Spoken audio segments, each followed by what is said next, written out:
Євангелле паводле Лукі.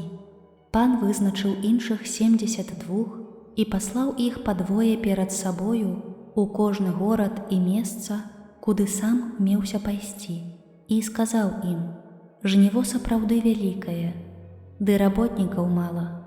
Таму прасіце гаспадара жніва, каб работнікаў паслаў на жніво сваё.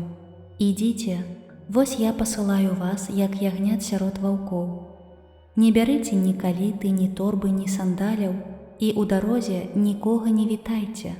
У які б дом не ўвайшлі, спачатку кажыце: спакой гэтаму дому.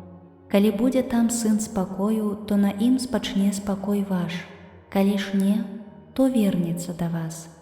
Заставайцеся ў тым доме, ешце і піце, што ёсць у іх, бо работнік заслугоўвае платы сваёй.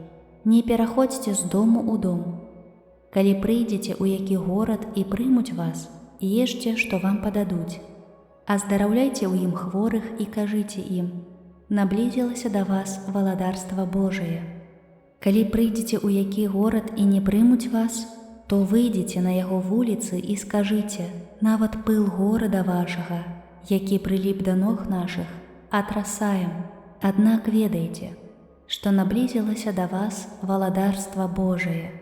Кажу вам, што Садоме ў дзень той будзе лягчэй, чым гораду таму». Вярнуліся 72 з радасцю і казалі: «Пане, нават злыя духі слухаюцца нас у імя Тваё». А ён сказаў ім: «Я бачыў сатану, які падаў з неба, як маланка.